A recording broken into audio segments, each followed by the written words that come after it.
Hello, hello, everyone. Hi, Welcome to Trauma Talks and Truths. I am Dr. Isela Garcia. and I'm Nina Vasquez. We welcome you today to, we're going to talk about manifestation, but more specifically, money. And I'm going to tell you how, and this is the way it works in some of the programs that I offer as well. Sometimes I just get these messages dropped in from spirit. I will be just doing something. And other times it's when I'm meditating, but sometimes I'm just doing something. And then all of a sudden it's like, oh, like I get an idea or I get a thing that I'm supposed to do, or I'll get some sort of direction. And I have learned that when that happens, to trust it. To me, it feels like it's one of those whispers of the universe. And so this morning I was like, oh, I think we're supposed to talk about manifestation, and more specifically manifestation of money. Do you have any thoughts about that, Nina? I'm ready. Let's talk about it. So you and I actually have talked a little bit about this. Yes, we've talked about it many times because manifestation is something I would probably say new to my experience. Like, I really hadn't, maybe I thought about manifestation, but I don't think I have a practice of it. And I didn't start having a practice of it until probably last year. Okay. Even the idea of manifestation, yeah, Mhm. yeah. So it's kind of new for me. So there are lots of things I want to say to start us off. And I'm trying to figure out which direction to go. So when we look at the levels of consciousness, this is our conscious awareness. We're not talking about consciousness like, source and the all that is, Okay. but our conscious awareness. We start with being unconscious, right? Everything happens to us. Life sucks and then you die. Why did she piss me off? It's the what happened to me story. Mhm. And the next level up is the level of basically manifestation. It's recognizing that I can change my experience of life by shifting some things, like shifting how I'm thinking, what I'm thinking, recognizing that you are the presence that's thinking. Like, you're not the thinking self, you are the presence that recognizes that you are thinking. Mhm. And then you're like, holy shit, you mean I have some control over my feelings? I can control that too. Like before, it was like, you pissed me off. And it was just a reactive situation, right? And so now we're like, okay, I have some power and control over me, but it's a presence. It's the presence that is watching and observing my thoughts, my feelings, my sensations, all of those things. And so we start to recognize that the more what we pay attention to, we get more of. Mhm. And we start to notice these little synchronicities that show up. And one of the examples I like to give is, if you've ever thought about buying a new car, and you're like, I really like for me, I like Mini Coopers. I had drive a Mini Cooper. And so I'm like, I really like, let's say, the black Mini Cooper. And all of a sudden I'm like thinking about getting buying one. I'm looking it up. I've got my focused attention, like how much do I want to spend, all the things that, when you're going to buy a new car. And then you're driving on the road and maybe you didn't notice them so much before. And all of a sudden there's one, and then there's another, and then there's another. And you're like, how the hell did all these Mini Coopers just come show up, Yeah. right? Uh-huh. So it's amazing when you start to notice these little subtleties that show up, that you are creating just by way of alignment and energy. And a lot of us, when it comes to manifestation, money is a hard thing because we have money wounds. Yes. Yeah. And when you were just saying that, what I've realized about manifestation is if you don't like the word, which maybe you don't, maybe you do. Have you ever thought about we create our reality? So, how I see it now, and I continue to learn, is that we're always manifesting even when we don't think we are, right? Like, Mhm. I didn't think I was. We're always manifesting, Yep. even from our wounds. Yep. Yes. Yeah. It really is. Even from my history of working with kiddos, I would say to teachers, what you pay attention to, you're going to see. So if you pay attention to a child who's like, oh, he's always doing that, he's always making a mess, he's always hitting children, that's what your brain, because we have this thing called the reticular activating system in our brain, that when you say, these are the things that are important to me, it's going to find those very things that are important to you. Yeah. And it's going to ignore the other things. Another story I like to tell is that when I moved into an apartment in Tempe, where I live in Arizona, and I moved into an apartment when I was a student, and it was a second floor studio apartment. And I was just so happy to like have something on my own. Like, this is the first time I had ever like had my own space. And I still never take that for granted. Like, I get to like, make decisions about my space. I mean, I really, that's something I to this day very much appreciate. And so I got this studio apartment, and I was unpacking, putting things away. And then I remember hearing this boom, and I started moving it happening right now. There's a train track Oh, literally right behind. Like, if I open the window, I could see the train passing right behind me. I didn't know there was a train. oh my God. And I was on the second floor, so my whole floor was like shaking. And in the beginning, it was a little annoying, right? Especially like in the middle of the night when it would go by. And then after a while, I stopped hearing it. And so I'd have a friend over, and they're like, "What the hell is that?" I was like, "What are you talking about? What's the rumbling?" I'm like, "Oh, yeah, the train. That's a train." What happened is my brain goes, "Oh, that's normal. Don't worry about that." Ah, And so then it goes, "Oh, we don't have to pay attention to that because you don't really care about that too much." And then the opposite is true when we have a baby, and that baby makes any kind of noise. My husband was one of those that was our baby barely like sniffled, and he's like, wake up. He's like, "What's wrong with her?" Breathing. That's called breathing, Kevin. So the reticular activating system says, pay attention to that. You got to make sure she's safe, right? yeah. So once we know that, we can get our brain to work for us. But here's the problem. Some of us have this very this undercurrent of, we don't believe, or we've been hurt, and it with in terms of money, in terms of like feeling safe and secure with money, because we have made meaning of money. Money really doesn't, it's really nothing but energy. We've just made meaning of the dollars, or the idea of the dollars, in the sense that we exchange back and forth. We've made meaning of it. But literally, it could be that our money, right, like they literally could be rocks. And as long as we make meaning of the importance of those rocks, then we adopt that, and then we exchange with rocks. So it's pretty much anything, right, that we make meaning of, that has value. Mm-hmm. Mm-hmm. So, Nina, we're going to do some activities. Okay. Okay. I'm down. So, all right. So if you take any of my sessions, there's one that I do on major trauma around money, where we really try to like pull up some of those blocks, because they are blocks. It's not that you just don't believe, it's that they're blocks. Okay. Yes. So what I'd like for you to do, Nina, is just kind of tap on your chest here. And I'm going to say some words, and you can either say them out loud, or you can say them to yourself. Okay. When I say them, and then I will tell you to pause, and then you'll pause, and then I'll give you direction after that. Okay. Okay. So let's just take a deep breath.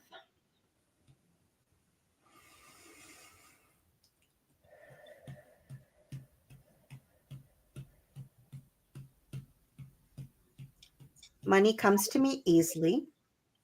Money comes to me easily. I never have to worry about money. I never have to worry about money. It has always and will always be something that just shows up in my life. It has always and will always be just something that shows up in my life. And I have an abundance of money. And I have an abundance of money. It easily comes to me, and I don't even have to work hard for it.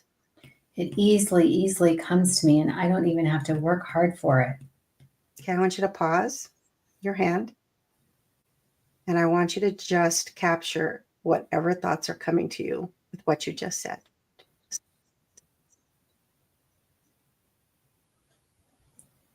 You want me to say them out loud? Wait, yeah.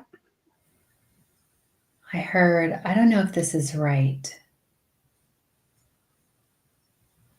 She doesn't know what she's talking about.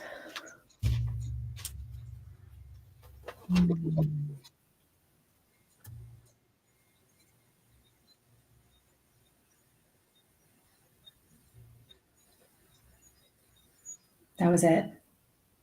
Okay. That was good.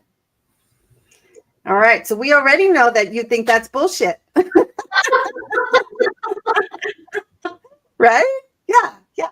Okay. So now we're going to do this again. Okay. But what I want you to do is I want you to imagine yourself at, I don't know, 6, 7 years old. Okay. Okay. And I want you to think of a time when either you were shopping or someone took you shopping, or when somebody said to you, hey, here are a couple bucks, or when you needed money, anything to do with the exchange of money.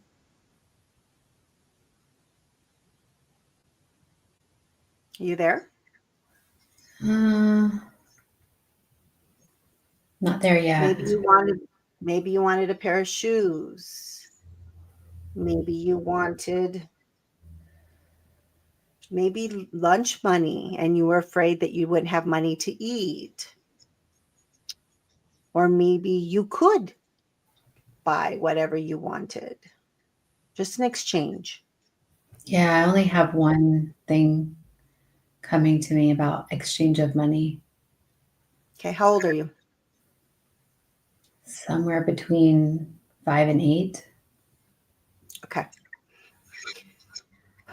Let's take another deep breath.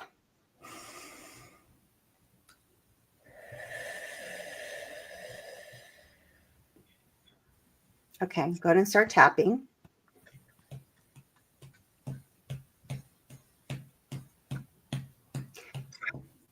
I see you. I see you. Tell me what it is you need. Tell me what it is you need. Tell me what it is you want. Tell me what it is you want.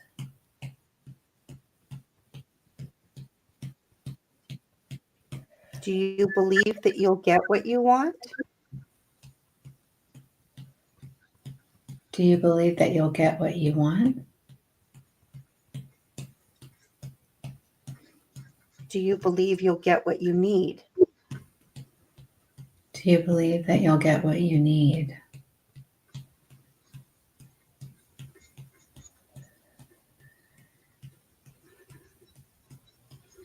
What happens if you don't get what you need?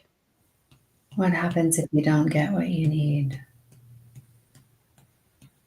Who can you go to? Who can you go to?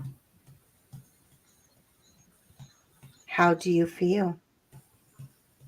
How do you feel? Okay, pause. Take in that information.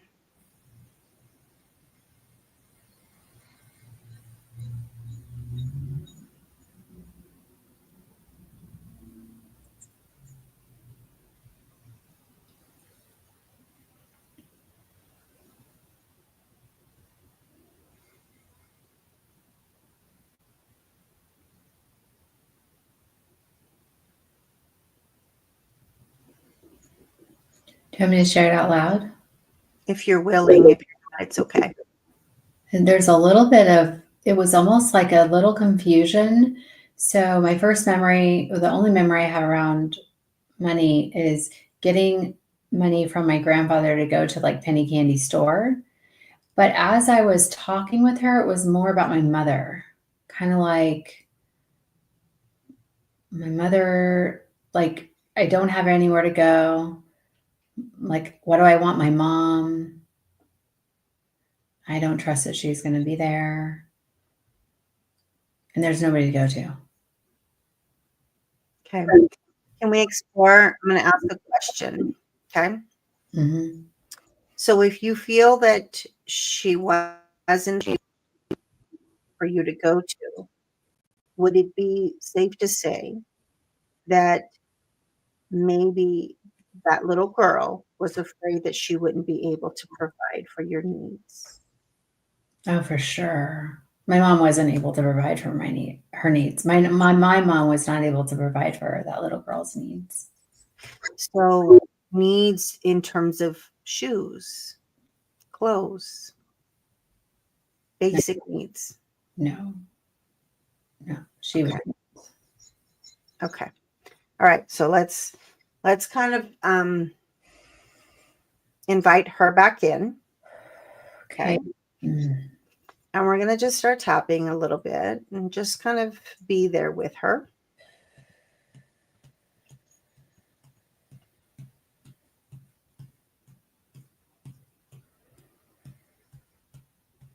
And say to her,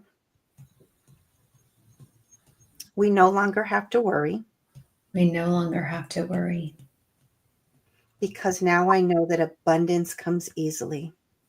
Because now I know abundance comes easily. We just didn't know that. We just didn't know that. And we depended on the grown-ups to provide for us. And we depended on the grown-ups to provide for us. But now I trust the universe because the universe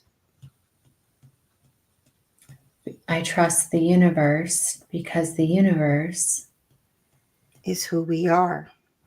Is who we are. We are love. We are love. And we are light. And we are light.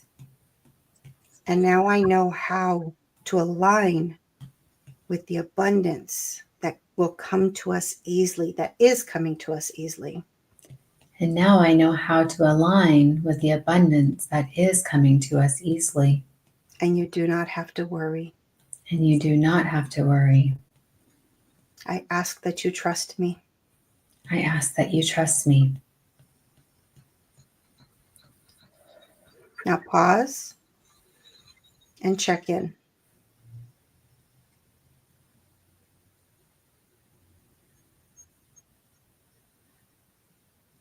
I hear thoughts like, I trust you.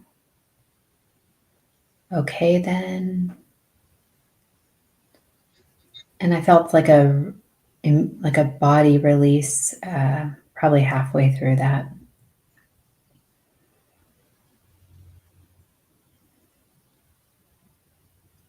She wants to go play now. Mm.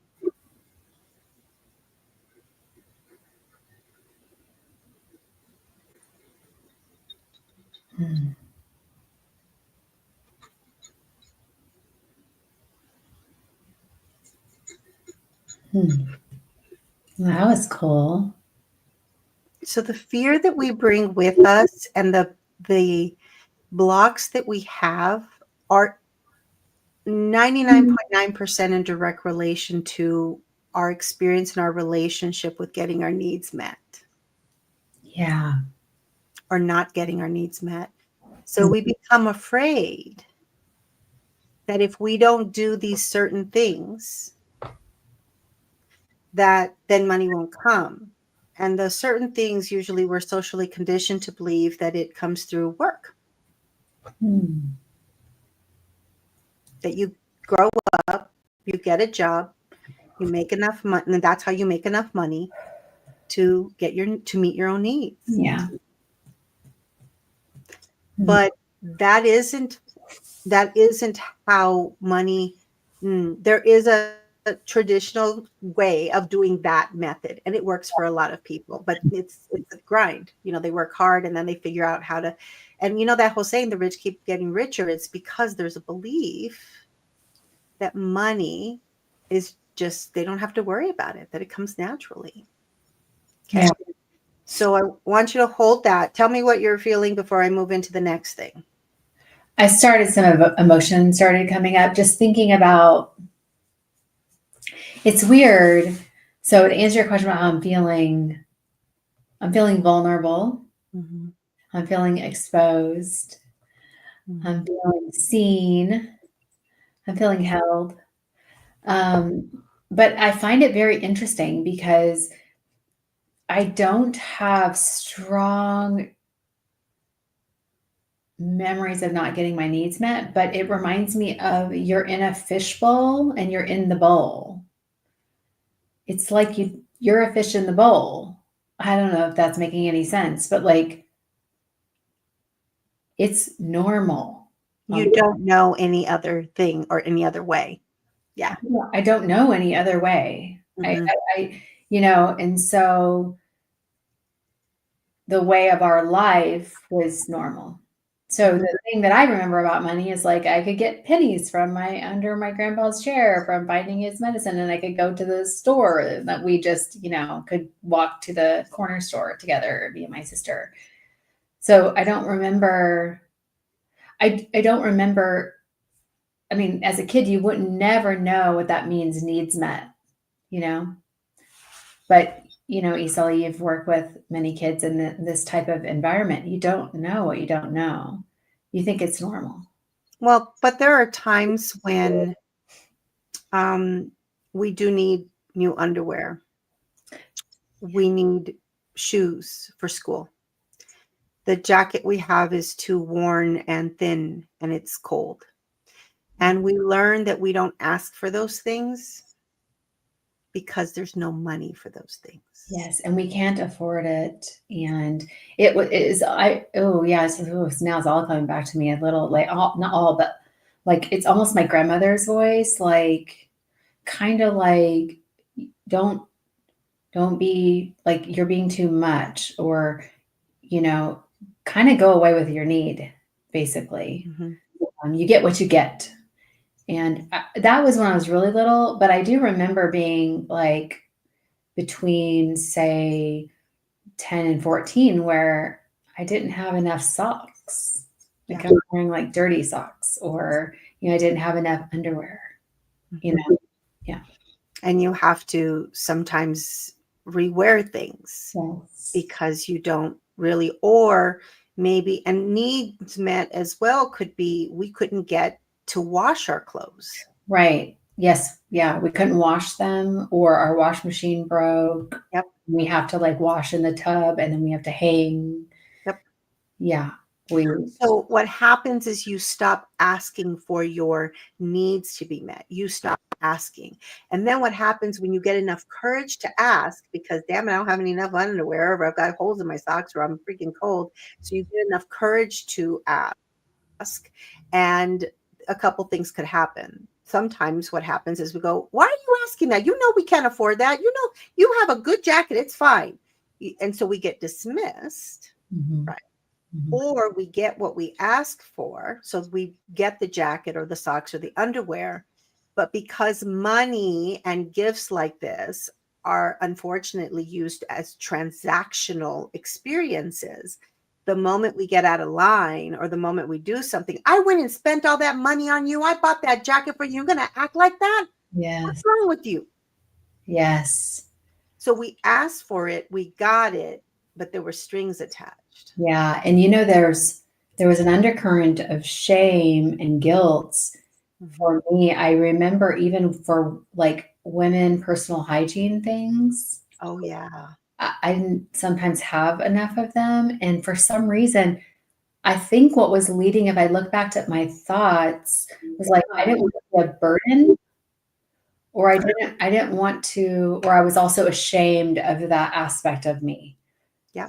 Right? And Yeah. so that's so fascinating. And we were parented out of by fear as well. Yep. So it was like, if I could just be as small as I possibly could and not ask for things, then I'm not going to make anybody mad. Yep. Yeah. Mm. So then, we silence ourselves, Mhm. right? And not everybody has this experience. This is Nina's experience. Mhm. And I did. So we're very different in kind of how we dealt with and kind of survived our environments growing up. Um, for me, I got a lot of everything had strings. Mm. And that propelled for me the experience of doing everything hyper independently. I Mm. don't need you. I don't want you. I'm going to go make out all this money and you don't need, and I don't have to give credit to you because I did it all on my own. That was my driving force. So Yeah, you see how we could have very similar types of experiences, but the way that we receive it, the way that we process it, the way that we make sense of it, it's going to be uniquely different, right? definitely. And Isela and I are going to talk about this in future lives about, the effects of complex trauma. And one of the biggest things that was like a loop in my mind and body is that as a little girl, like, super young, like between, 3 and 6 or something, I had created a story that somebody was going to come save me. Mhm. Right. And then that just kind of kept looping my whole life that somebody was going to come save me. Mhm. Right. And I didn't, it's very unconscious. So I think that plays a part here too. No, I think though somebody who came save you was you. It was. It was me, and I did Mhm. do that, yes. So Yeah, maybe all along she knew. she knew. Yeah. But I she knew used there to was wish gonna be a plan. there was a Bubblicious commercial where you blow the bubble and you get to fly away. I used to go outside and try that because I was like, God damn it, this isn't working. Oh my gosh, are you serious right now? Oh, that's so good. Oh, I wish I could show you my drawing from this morning because I was trying to draw and I drew a, what's that, hot air balloon. Mm, How interesting. yeah. Yeah. Yeah. Cool. See, that's the little synchronicities. Ah. So let's go back to, I want to take you just a little bit further. So before we jumped on this call, you had a coaching call. Mhm. And I had asked you when you are doing the thing that you know that you're supposed to be doing. And no, I asked, when do you find joy? That's what the question was. When do you experience joy? And you shared your coaching experience. Mhm. Okay, so say that. Yes. So I coached from 9 to noon this morning. And when I'm coaching, I know that's where I'm supposed to be. Like it feels right. Mhm. It feels, for lack of better words, I don't think I would have used the word joy until you used the word joy, but it feels like fulfilling and feels good. Mhm. And it feels right. Like I am supposed to be serving in this way. Okay. It feels good. It feels right. All right. So tell me where you feel that. Hmm.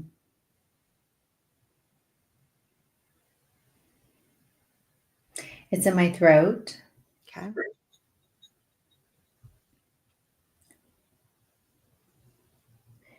It just feels like a sensation, like in the back of my throat,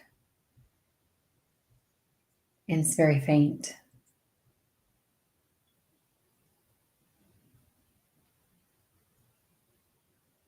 And then I also feel an absence of,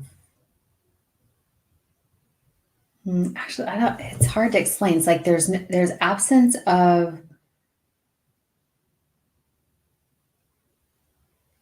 any other vibration in my body.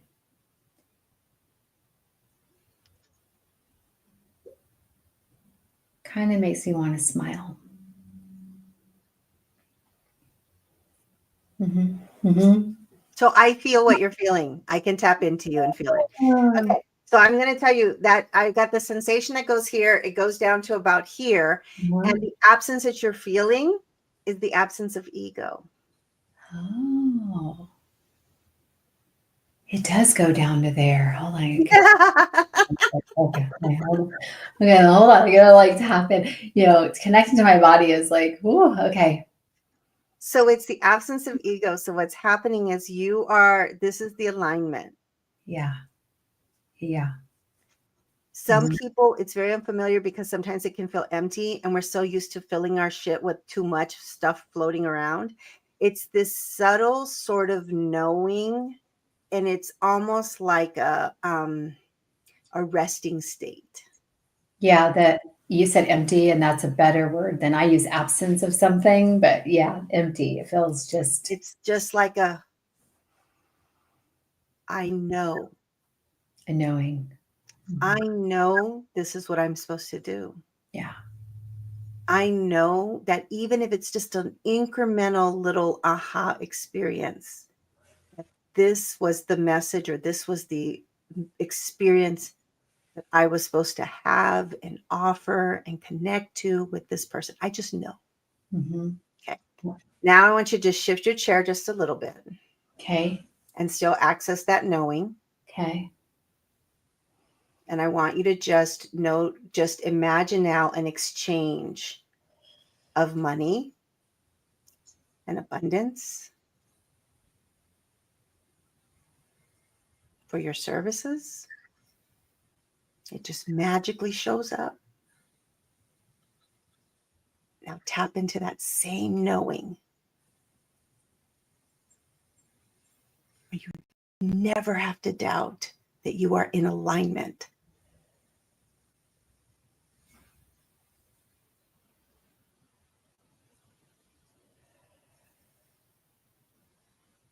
It just comes.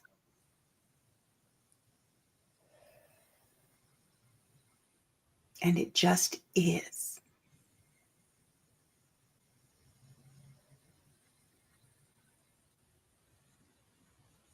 Now expand that out just a little bit and imagine more. Just open up your container a little bit more and imagine more. And tell yourself it's safe to open up for more.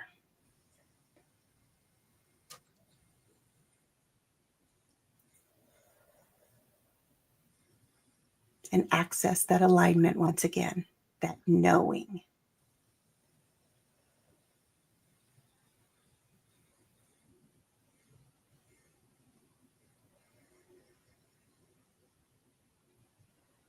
I can feel my whole chest is like there's that warm feeling. I feel tingling. Do you feel tingling at all? Yeah, it's like warm and tingly, Mm-hmm. like that Vicks feeling, like I've explained before. Yeah. Hmm. And I've got it in my arm, like in my arms. Is it your right arm? I have it in my right arm. Okay, so that's the alignment of knowing. Okay.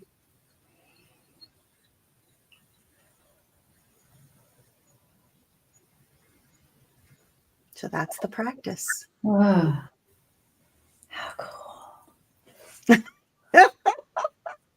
I was really having a hard time getting at first my thoughts away. I was like, okay, we got to move the thoughts away out of here because my mind was like, oh, am I supposed to picture a certain dollar amount at first? Mhm. You know, and I was like, no, no, no, mind, get out of the way. I'm trying to like open my body. Yeah, Yeah. thank you. So that alignment of knowing, and that's why healing is so important, because once you start to go, you know what, this is who I really am, this is what I'm supposed to be doing, this is like, that's important, because when you can align to this energy force within you Hmm. and just shift it, and you go, okay, abundance, I know, I know, money, I know. Yeah, And that's the practice. So the moment you start to go, oh, I'm afraid it's not going to come. Oh, I'm afraid I need what's going to happen when, the moment you do there, just shift back into your knowing. And I do this so that we can just shift gears. Once you don't have to do this eventually, but you just shift gears a little bit and then imagine money, imagine flow, abundance, and you just tap back into that knowing. okay. So if I hear you correctly, we tap into the joy and the knowing first. Yes. Then we imagine the abundance and the flow and expand into the same knowing feeling. And basically, that's it. Yeah. Just tapping in, That's it. just tapping in. Okay. Yep. How do you feel? I feel amazing. I'm so excited. And I have to say to you, because, for those of you who are watching this on replay or live, um, one of the things my mind does is it brings me to what Isela was talking to earlier. The conditioning and the programming that I got as a little girl was, I need to get a job. You need to get a job, and that's the only way to survive. And really, it doesn't matter what job, just a job. And so when I start to, I don't feel abundant, or I don't see what I'm, calling into my life. The first thing my mind is like, go look on Indeed, go find a job, go find a job, right? And so that's just going to be my clue that I need to align, Yep. right? Yes. And from a somatic perspective, I'll add that I was pretty somatically regulated when I came on the call, because I had done some shaking between my session and this. But if I were to feel afraid or nervous or anxious, and that came with the mind wanting to look for a job, I would somatically regulate first before I got to this place, because otherwise I wouldn't be able to access that openness. Yep. So that's why nervous system work is so key. Yeah. Yep. Right. Yeah. Mhm. I would like to end with a channeling I did this morning with Archangel Jophiel about this. Okay. All right. She says, joy and manifestation are deeply connected. When you begin to see money as an energy that can bring joy, you start to understand the power of attraction. The energy of attraction is about aligning with the joy and abundance that are your inherent birthright. It's the energy of opportunity, love, giving, and receiving. The joy you feel from helping others, giving, and receiving is the same joy you can associate with money or any form of exchange. Many people manifest with the goal of wanting more money, but if they instead aligned with the experience of joy and freedom, abundance would naturally appear in their lives. Money is simply an energy that we've assigned meaning to. It has been labeled as a status symbol, but it is often not used in the ways it could be. Money is a tool that allows you to receive things that you might not otherwise have access to. It's not a way of being. It's simply a process and a product that was created. You are not a slave to money, the money you make. It doesn't have to come to you through struggle or heavy burdens in your daily life. The magic lies in believing that energy you seek is already within you. You are not lacking. You have never been without. You are the love and the seeking that you desire. Desire is a feeling that arises within you. It is not something outside of you. So when you feel the energy of love, giving, and receiving as an exchange, that is how money will show up for you. You will feel supported and loved, and you don't need anything external to feel that way. All you need is to know without any doubt that you are the joy that will attract the riches and fortune you desire.